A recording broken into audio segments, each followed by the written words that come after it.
All right, again, good afternoon or good morning to everybody. Hope you are having a wonderful day on this fantastic Tuesday, and welcome to the Skills Enhancement and Employee Development series. My name is Jesse McIntyre, and I am your technical producer for today's event. I do have a couple housekeeping items to go over with you before we begin, so please note that your microphones are muted by default and your cameras are turned off, and they will remain muted during the duration of today's event. Live captioning is also enabled in Teams. To turn that on, locate language and speech, select turn on live captions, and then English, and click confirm. If you have any questions or need any assistance during the event, please utilize the chat feature to contact me, Jesse McIntyre, as I am your technical producer for today. And finally, at the end of today's event, we will be providing a QR code and a link for a survey, and we would love to know what you think and what you would like to see in any future Seeds events. And finally, we will be providing all of the recordings, the schedule, and all materials associated with all of these events on our SharePoint. So at this point, I would like to turn the floor over to our phenomenal facilitator and host, Miss Mara Shaughnessy. Miss Shaughnessy, the floor is yours. Thank you, Jesse. Hello, everyone, and welcome. As Jesse said, my name is Mara Shaughnessy. I'm a Learning Management Officer here in Human Capital Services. So glad you could join us today for this session on improving office culture. Our instructor today is Mr. John Abrams from the Veterans Experience Office. John, welcome. Thank you, Mara. Really appreciate the opportunity to come in and talk to the group today. Wonderful. Before we begin, can you tell us a little bit about yourself? Let's see. I've been in the federal government since 2010. It was a second career for me, maybe a third career. It depends on when you start counting. In total, I've been with VA about 6 years now at a medical center, at the central office, and at VBA for a stint over there. So I'm very passionate about training. I really appreciate interaction in any of my training classes, so I fully expect you all to blow up the chat. I'll keep up as I can, but I'm going to be counting on Maura to pick out the tidbits that I may miss along the way. Love it. Thank you, sir. And with that, the virtual floor is yours. All right, let me see if I can share exactly what I need to here and not have it mess up everything. All right. Looks good. Okie dokie. Let me move this down here. Sorry. I'm not presenting from my normal office. Today I'm actually presenting from VACO. So that makes things just a little bit challenging, but we'll make it all work out. So good afternoon, everyone. Again, I'm John Abrams. I'm a training specialist with the Veterans Experience Office here in the DC area. So for my fellow East Coasters, welcome and good afternoon. For everyone else, welcome. Again, feel free to throw anything that you'd like to into the chat. I will track it as best I can, and we'll go from there. But in a lot of cases, I'm going to ask for your thoughts and input on things. So without further ado, let's dive right in. So today, what we're really going to talk about is what actually is office culture. What does that look like? What does that feel like? We're also going to cover 10 steps that you can use to improve office culture and what you can do to influence and promote a positive office culture. Easy, right? Should be simple. Well, they're 10 steps. I didn't say they'd be easy or simple, but they are 10 steps towards improving it. So what is office culture? You know, kind of the Webster's definition is, as you see here, the self-sustaining patterns of how people feel, think, behave, and what they believe. What I want you to know, though, is office culture is not something that is very quick to change. It's kind of like steering a battleship. It's not going to happen quickly. It's not going to, be something that you do tomorrow. But there are steps you can take along the way that will make the change. And what we call that is employee engagement. You'll likely hear a lot of those terms interchanged with each other along the way. Employee engagement is kind of that single moment in time of how do you feel about what you do? How satisfied are you with your experience in the opportunity in the organization? This can be different from day to day. We all have the occasional Monday. Sometimes we have a week full of Mondays. Sometimes we have a week full of Fridays. So that's how we start to change kind of that meter of how we feel about what it is that we're doing and whether or not we feel like we're making an impact. Now, this next slide is a little difficult to read. I apologize for that. But what I want you to know is that both employee engagement and office culture impact each other.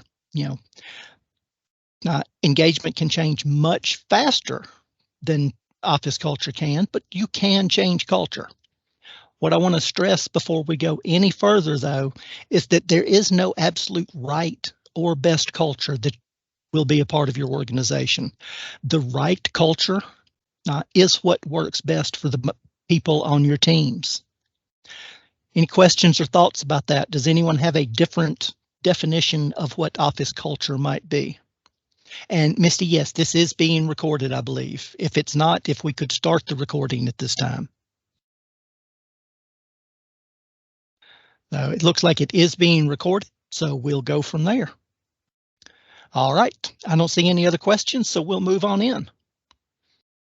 So here we go with 10 simple steps for improving office culture.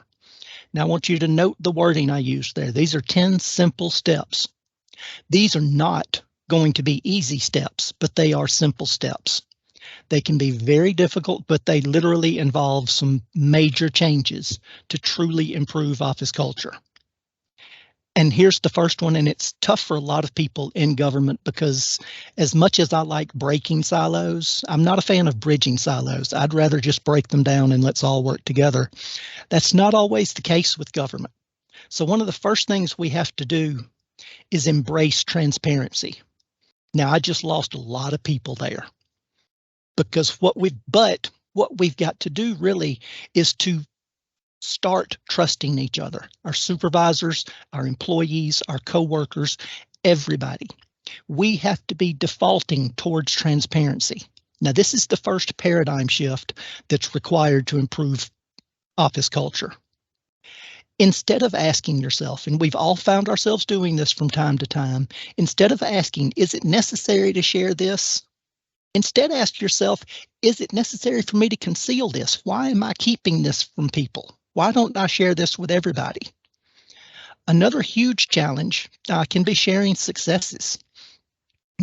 Openly share your success stories and recognize the successes of individuals, people on your team, the organization as a whole, all of that. Along the way, share your challenges too. No one's going to know how to help you if you don't let them know what you're having a problem with. So being willing to be a little bit vulnerable and share what challenges you can go a long way towards that transparency that we want and building that trust. For any supervisors that we've got on the call, here's where I'm talking to you.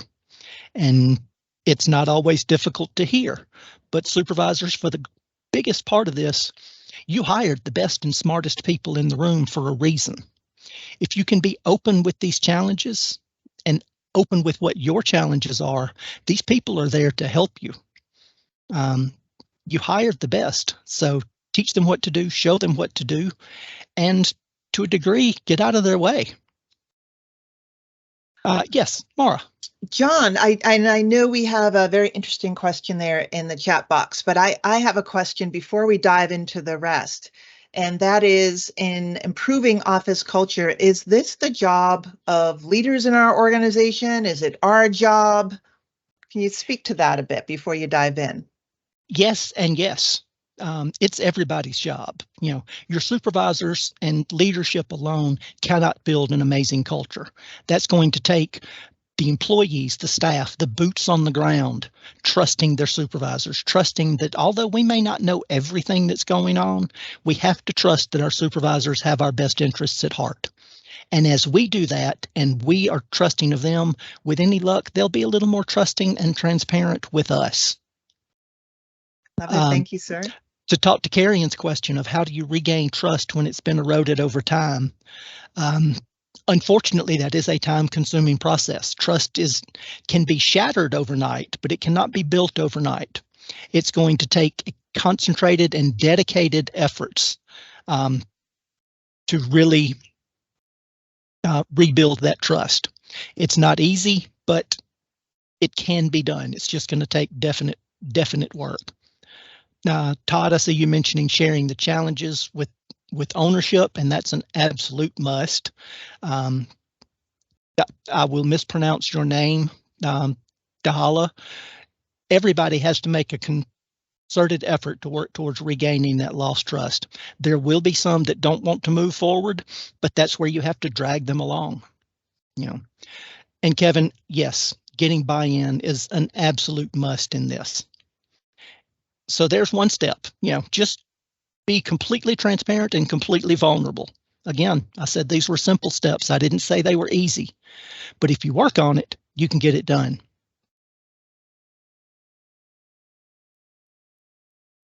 Next in this is, recognizing and rewarding good work when you find it. We've got some basic data here where, almost half of the people in this survey left a job because they felt unappreciated. Nobody on this call has ever felt unappreciated, right? Not necessarily at your current job, but at any job. You've never felt that way, right? Right. An even larger percentage, said they'd work harder if they felt like they were appreciated. So for our supervisors on the call, or for our people who have a good relationship with their supervisors, let them know about this data, about this stat, that if people feel appreciated, they'll work harder. They really will. We at VA are so blessed to have one of the best workforces I've ever worked around. So let your supervisors know how well this works, because on the other side of this, the top 20% of companies with a recognition-rich culture actually have a 31% turnover rate, 31% lower turnover rate, I'm sorry. So how nice would that be? We all know that when we lose somebody in the office, it can take weeks to get someone trained up just in the basics, let alone to get them all of the institutional knowledge that was lost when that person left. So how much more productive could we be if we'd never lost those people? So there will be some information on where I got this data in the slides later on. So if you need it to speak to your supervisor, it will be there. I am here to equip you as best I can to have those difficult but crucial conversations with your supervisors. The next part of recognizing and rewarding is that it's not just the supervisor doing the recognition and rewarding. Before I go forward with that, I do want to address this comment in the chat. How can this be communicated in a virtual environment aside from lip service with a limited budget? There are a lot of ways to recognize people. I'm not saying it's easy, but Aaron answered it for me. What does recognition look like to you? For some people, it's a cash award. For some people, it's being called out in a meeting as, hey, John had this amazing presentation the other day. It really seemed to impact people. Just want to recognize him for that. You have to motivate people, by what they are motivated by. You cannot motivate anyone. What you can do is find out what motivates them and then do your best to provide that. So it is more challenging in a virtual world. None of us are going to doubt that it's more difficult in the virtual environment we find ourselves in now, but it can still be done. You've just got to reach out and try to do it. And Josephine, I do try to keep a positive attitude about just about everything, but there is real world stuff behind this. That's why we're having this presentation on improving office culture, because the real of it is that, culture's not always great. We're not always all going to work together. We're not always going to be a one big happy family. So that's why we're having this, really, is to talk about, ways that we can do that. I see someone mentioned the VA gratitude apps that are out there. Those are a great way to do it. But going back to the slide, I want you to think about recognizing each other. And peer-to-peer recognition is one of the greatest tools you have out there. There are all sorts of ways you can recognize people, from the gratitude apps. There are all sorts of ways that you can do that. So what I'd ask is, which ones are you doing? When's the last time you told a coworker, hey, that was a really great job, or you did a great job on that presentation, that report, that data analysis, whatever it was? Think about that. When was the last time you told someone, good job? And if you can't think of it, maybe think about doing it a little more often. Managers, are you promoting any of these tools, the Gratitude app or anything out there, to your employees? Because, what you promote is what you'll produce. So if you're talking to people about these Gratitude apps and how you can, tell each other good job, you're promoting that as a part of the culture. And that's where it's going to start. Well, it's going to start with the employees. It's going to continue to progress with the managers promoting that.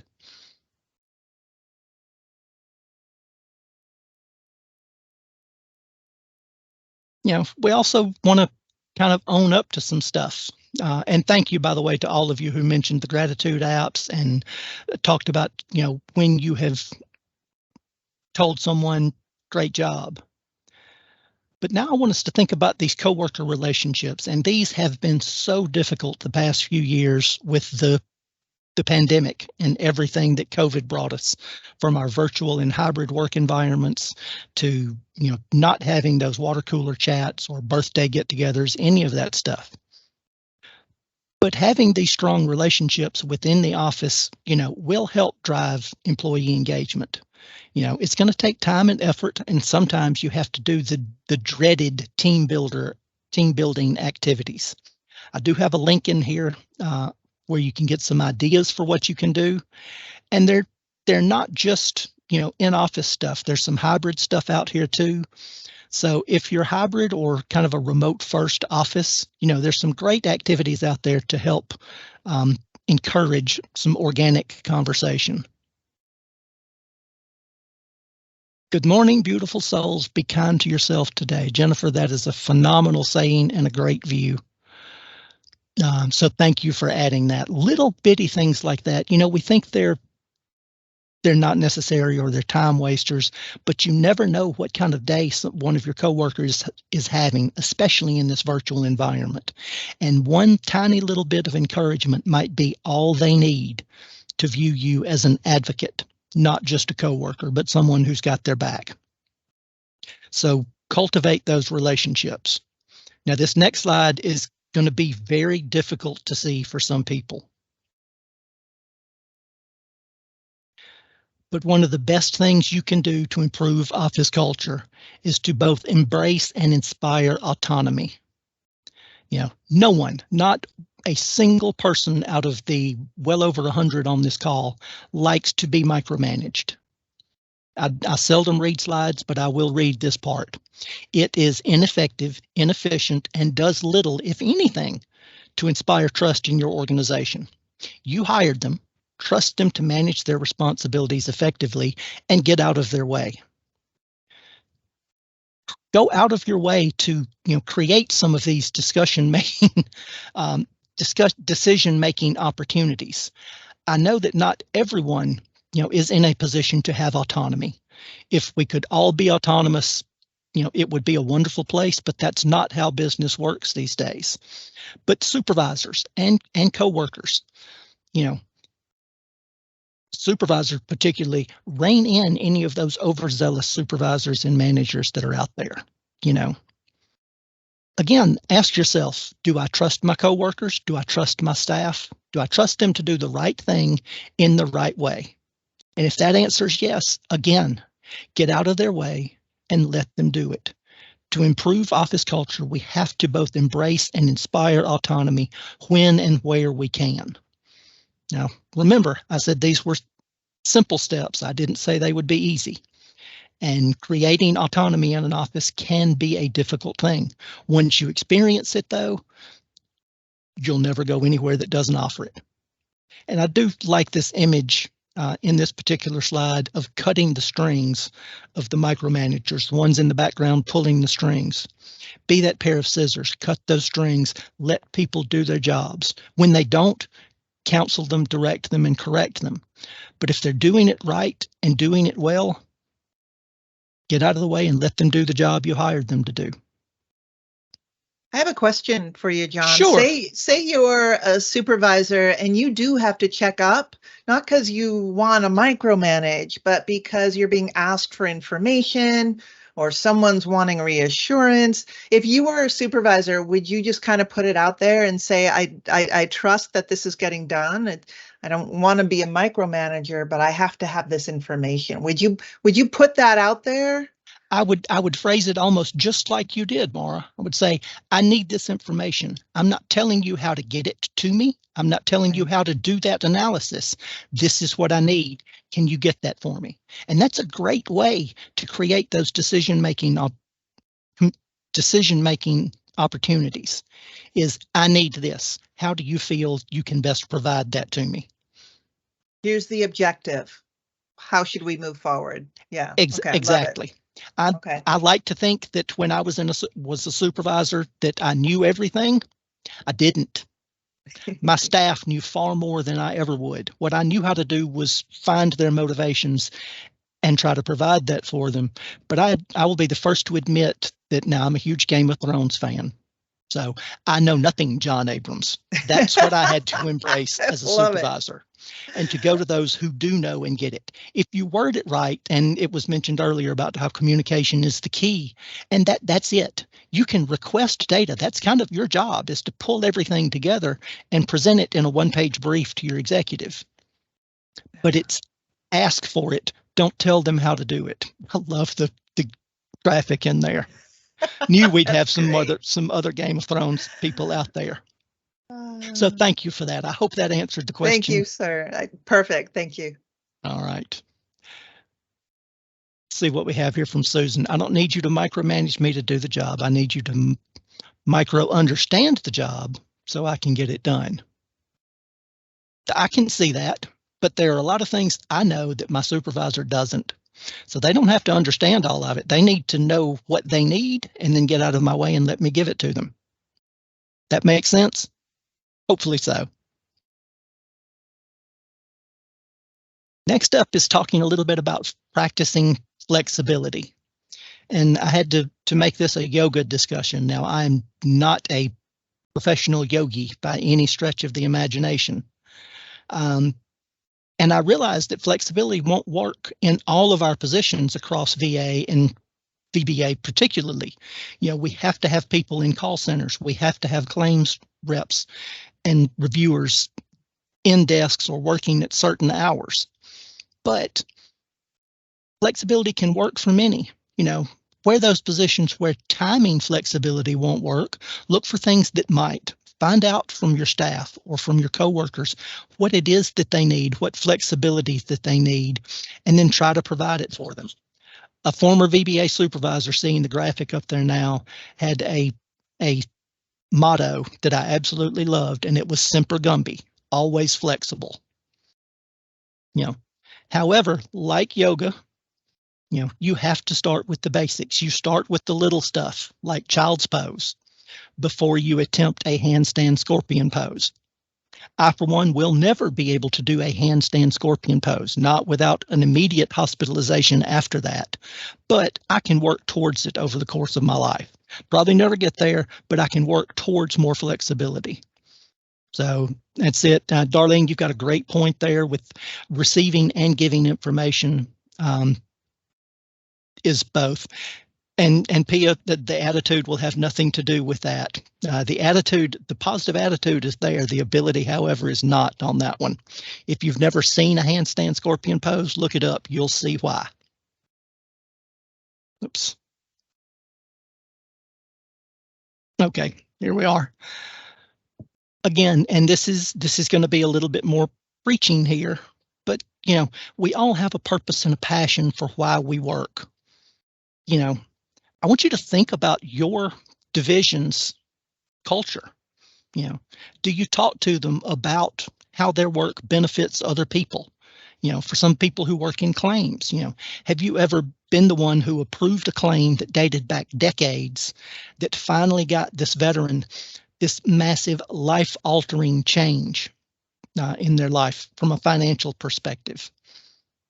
You know, if you can show people how their work is meaningful and how it matters, then they're 4 times more likely to be more engaged. They're also going to be more motivated, learn faster, and will be much more fulfilled. You know, I want you to think about this when you're thinking about purpose and passion.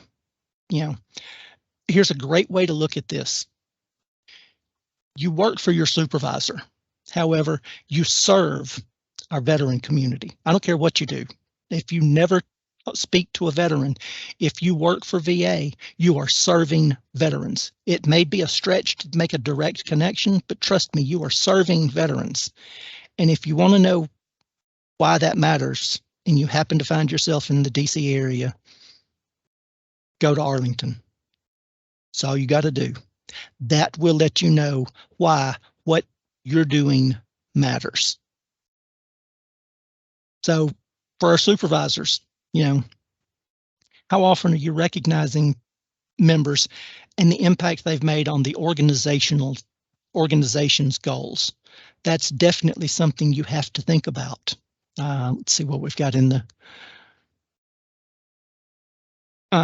See, Christopher has, you know, helps to treat everyone in line like you want to help them get to the front. Absolutely. Absolutely. Tracy had our VAEA employee association. Okay, it's a large component of your culture, promotes purpose and giving back through charity, which leads to fulfillment. Amen. Couldn't have said it better myself. So as you're doing your job, I guess what I'm talking about to help build that trust up is don't forget why you do what you do. Don't lose your passion for doing what you do. We do it for a paycheck. And if that's all, then there's not going to be any passion. So if you're just doing your job for a paycheck, find your purpose, find your passion, because that will improve the culture for you and everyone around you. I love these two images because they promote very much, I think, what VA used to be and then what VA is striving to become. So what I want to encourage here is, you know, we have over 100 people on the call right now. You work in very different organizations, but don't look at it like that. We all work for VA, regardless of what part of the organization we work in. So try to view these coworkers, these other people on this call, you know, as people who are integral members of your team. Lisa, one VA, you're absolutely right. That is absolutely where we've got to get back to, so to speak. We're all in this together is one line you hear a lot, but it's so true. If you really want to improve your office culture, start collaborating with people in other divisions, other directorates, other offices. You know, ask yourself, how often do I meet with people in other areas to find out what they're doing? How often do you have those conversations with people to learn more about what they're doing or what their office might be doing? So think about that. And if the answer is, well, I never have, well, start doing that. That's one more simple step towards improving office culture. And here, oops, sorry about that. And here we get back to, you know, feedback. And this is a very critical area of all of this. But I want to stress this to everyone. If all you're having with your supervisor is an annual performance review and a mid-year performance review, that's not enough. It's not enough for you to get the feedback that you need and for you to deliver the feedback that they need. You know, I recommend one-on-one meetings once a month when that's possible, at a bare minimum, one time per quarter. You know, for our supervisors in these meetings, whether they're monthly or quarterly or whatever, try to talk about one thing that the employee does well and one thing they can improve. You'll notice there I didn't say, you know, one thing they don't do well, or don't, you know, don't tell them something they stink at. Use constructive feedback in that. Be candid with it, be open with it. But there's a huge difference in good feedback and constructive feedback. Constructive feedback you can work on, you can improve, and you've got to have that. If feedback is something the employees can't change, then it's, I'm sorry, it's absolutely worthless. Now, don't necessarily tell your supervisor, you know, John said I could tell you that that was worthless, but just ask for some constructive feedback. If I didn't do that well, how might I do it better next time? That becomes worthwhile feedback. Darlene, great point there about U.S. Army. Us as a team and collaboration is key. You're absolutely right. Talk a little bit about our North Star, and this is really what our core values are. So think about this for a second. Do you know what your organization's core values are? What would be your organization's North Star? These are not just bullets on your About Us page on the intranet, and they're not a catchy sound phrase or anything like that. Think about that. Do you know what they are? Do you feel your organization lives up to what those are, or do you at least make an effort to it? Now, here's another question for you along those same lines of what your core values are. And the I Care values, Gerald, are a great start towards that. But here's a question for you. I know we all get the I Care speech when we onboard, and there's a mandatory refresher that we have to take once a year. I know that because I'm a TMS domain manager and I have to send out the naughty list. We do it at orientation. We review a video that many of you may just click through and get to the end. But how often do you talk about these core values and about what it is that you do to help your employees and your coworkers understand and feel that sense of purpose? How do you help them align their day-to-day activities to the overall mission? So regardless of what it is that you're doing, stay true to those core values. As long as you stay on that course, you'll be okay. We talked earlier, and this is the final of 10 small steps you can take. But improving culture is going to take effort. A lot of people said earlier, it's not easy. It is not simple. Building a culture, as I said here, takes effort. Changing it takes even more.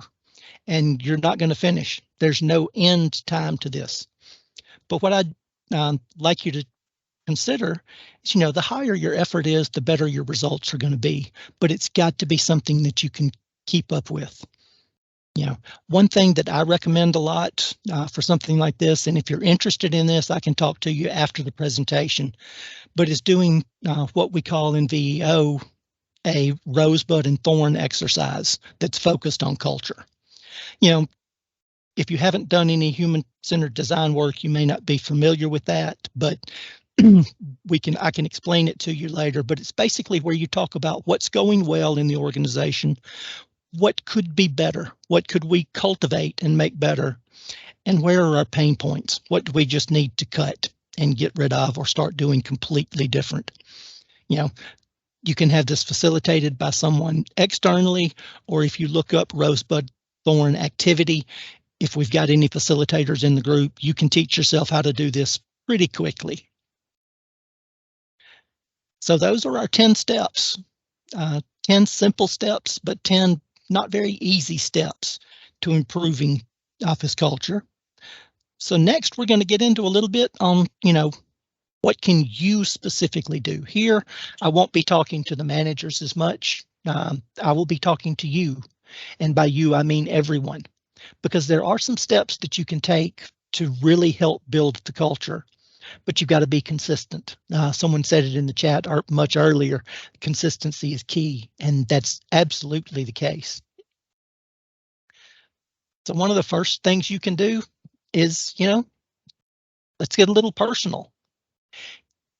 Since the pandemic, we've all had people start in our offices that we may have never met face to face. We may have never shaken hands with. We may have never shared lunch. None of that. So what are you doing to get to know your current team members as well as any of your new team members?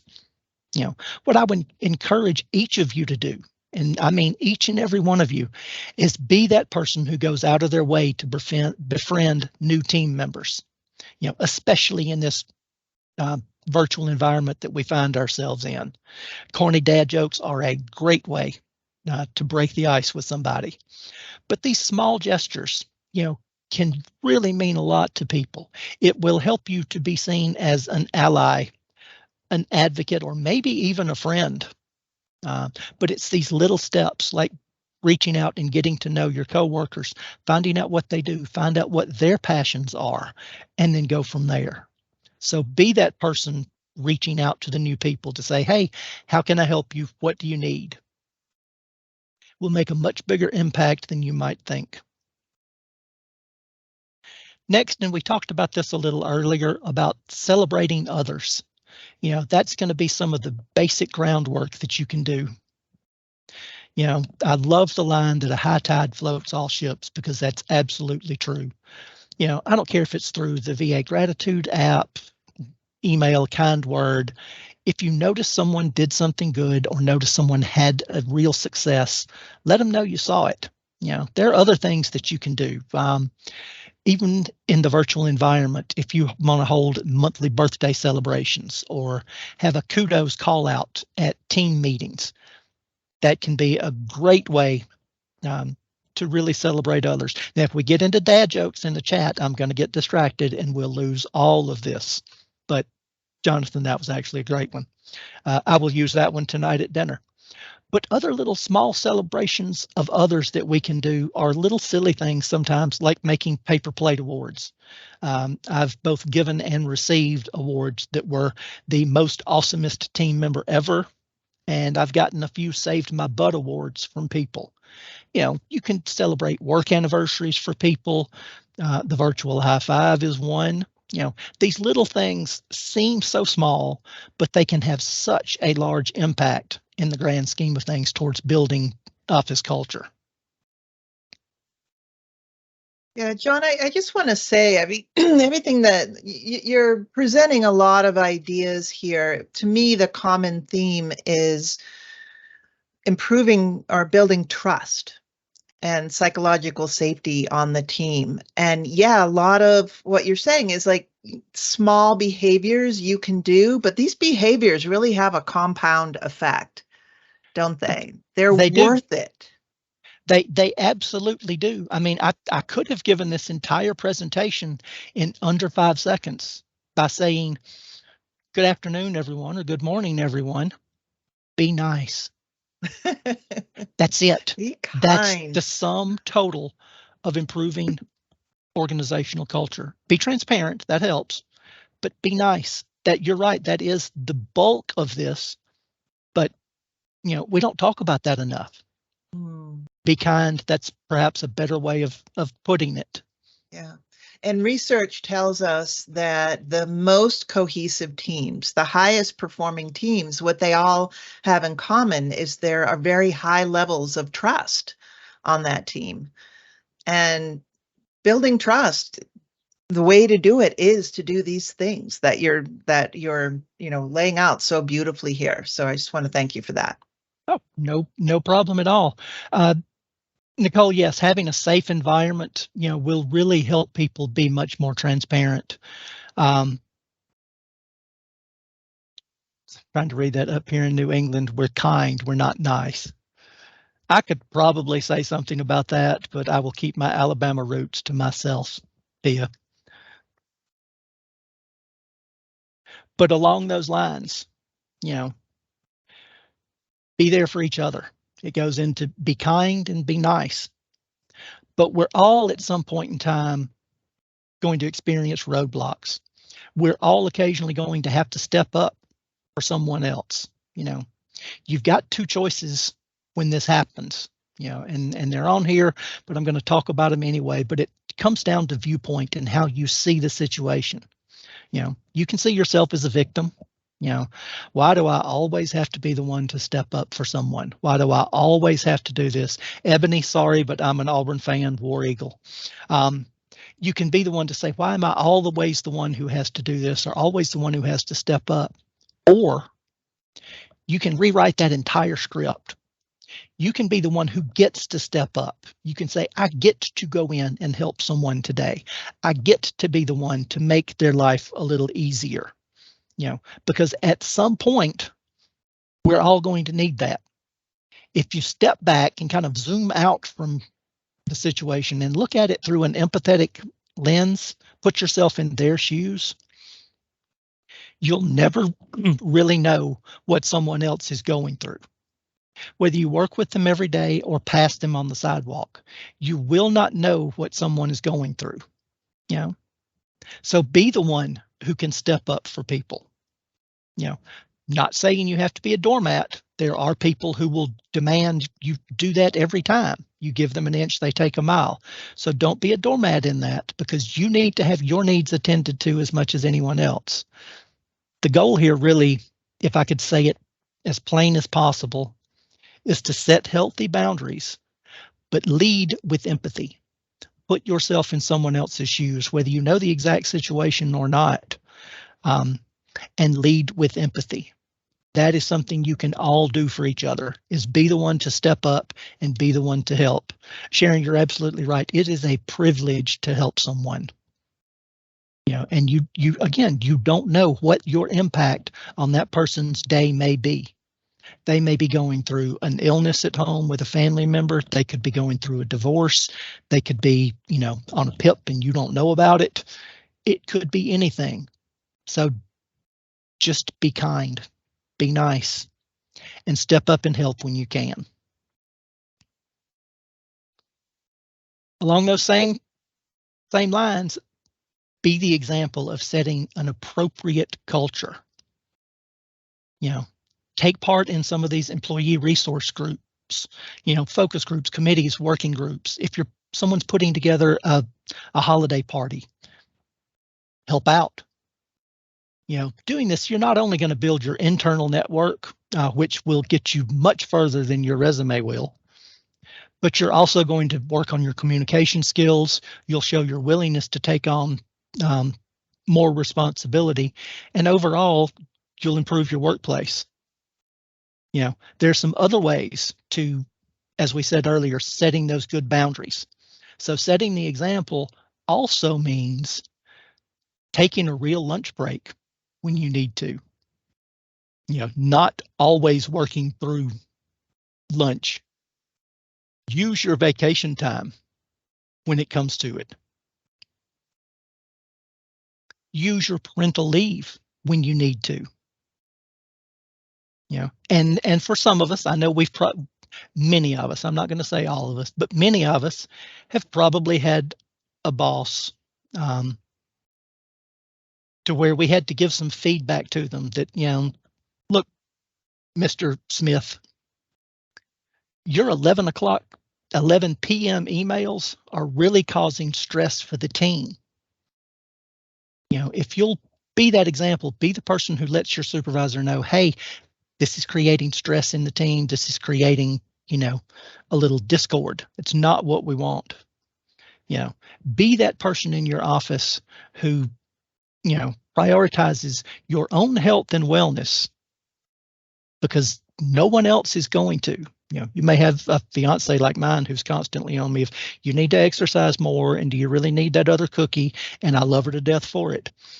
But mainly I have to be responsible for my own health and wellness. Be the person who's going to set and show appropriate boundaries in the office. So that can be difficult for people to hear. I saw some people in the chat always work through lunch and glued to my desk for 10 hours. Yeah, Lakeisha, I don't know who your supervisor is. Honestly, I don't care.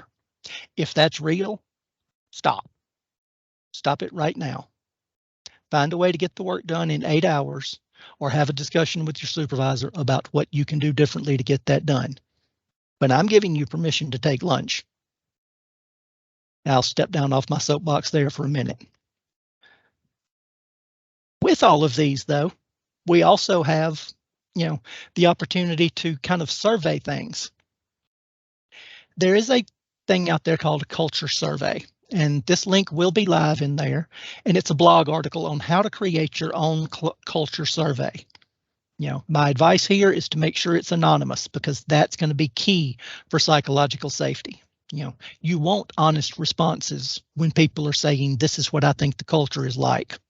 You know, because if your office culture is broken, you need to know that. You can't have that hidden. That's got to be the first thing you're transparent about. So make it anonymous and, and get the responses that you need to start working on this. Mara, what you got for us? Yeah, you said it's going to be live, so I'm assuming you meant in the PDF that you will be sharing? Yes. Okay, yeah, thank you, sir. These are active links. These are hyperlinks Wonderful. within the presentation. Okay, and we'll be sharing it just so you all know on our SharePoint site. And it looks like Jesse yeah. also put it in the chat. Thank you, Jesse. Put the link in the chat. So thank you for that. Okay. So seriously, take a look at this, look into it and go from there.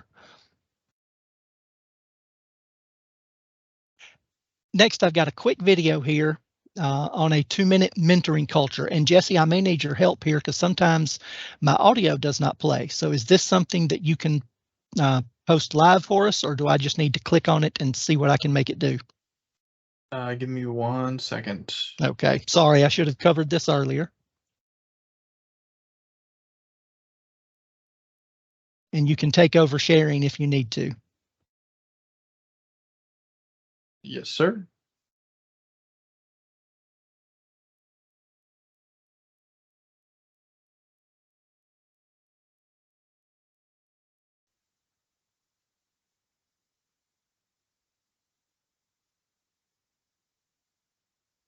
And John, I just want to say we have 458 folks who have joined us today. So I think that may be a record. It might be a record. This topic of office culture is very important to folks, obviously. I'm kind of curious while we wait, if you could just put in the chat, what is it about office culture that you wanted to know? Put your questions in the chat. I'm imagining that John has covered all your questions, but go ahead and add them.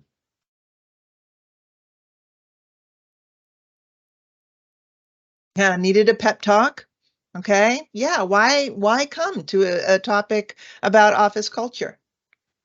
How to nudge the culture? Great, I love that. All right, here's our video. Excellent, thank you for that, Jesse. Well, of course.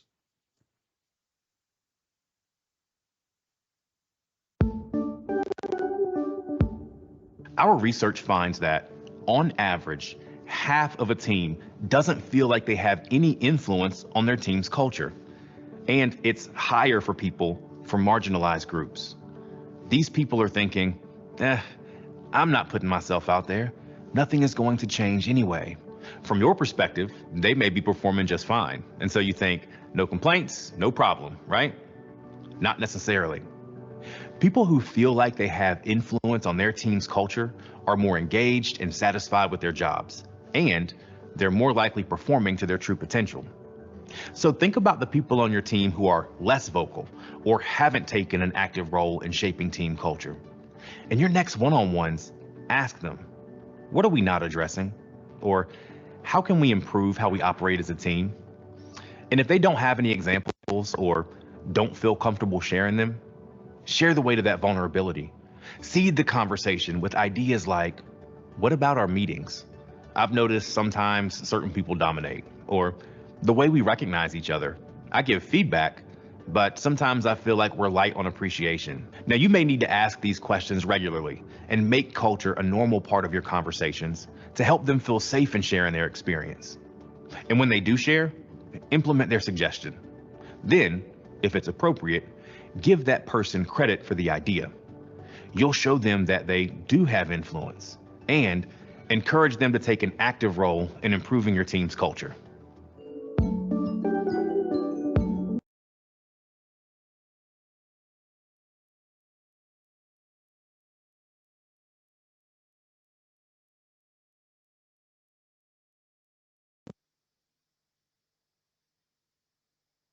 All right. So that was a quick 2-minute video on improving office culture.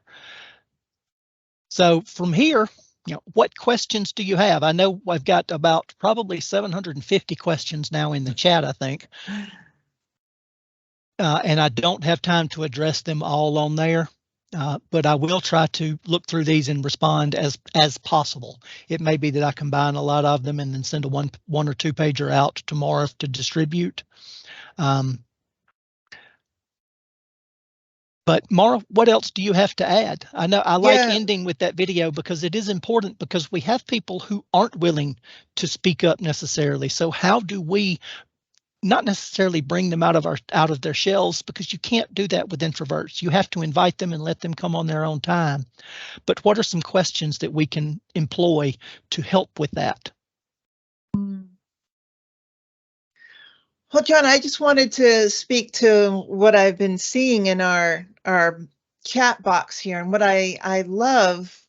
So many folks are saying that the reason why they joined today was along the lines of, how can I contribute to the culture? And I love seeing that, because I think it's very easy to believe that this is not something that's within our power. And the fact that all these folks showed up because they're asking, what can I personally do? I just love that. Also, I do want to say that I once asked this PhD who studies office culture, employee engagement, and all things psychological safety, how do we build it on our teams, each one of us, if we're not a leader? And he said there are two ways to do it. Role model what you personally want to see. Role model it, whatever you want to see in your culture, role model it. And then reward others when you see them doing what you want to see. Like, hey, thanks for your comments. Thanks for your support. In the meeting, I noticed that, you offered this amazing thing, and I just want to recognize you for that. So role model and reward. Yep. I think it was Gandhi who said, be the change you want to see in the world. Yeah. That works for office culture as well. It looks like we do have an evaluation code. I don't know if you're sending that out as well. We do, and Jesse has the link for that. If you have a government phone, you can use that QR code. If you do not have a government phone, do not use that QR code. Probably won't work. So we're going to ask you instead to click on the link that Jesse will add in our chat box. Please do that. We listen to your comments in those evaluations. We take them very seriously. So please do take that evaluation. And before we say goodbye, I wanted to let you know that we will have a seed session on managing up with our very own Elizabeth Prevet on July 25th at 1 p.m. Eastern Time. Information on how to register for that event will be sent out through the VBA All Employee message. A recording of today's session, handouts, PDF of these slides, they'll all be available on that Seed SharePoint site that Jesse will share. And John, I really want to thank you for this wonderful presentation, for being here today. And I want to thank all of you. Record number here in seats today. Thanks for being here, and we'll be seeing you next time. Yeah, absolutely, my pleasure. If you find something you love doing and get paid to do it, that's a win for everybody. There you go. Excellent. Thanks again, sir, and thanks to all of you. Take care, everybody. Thank you.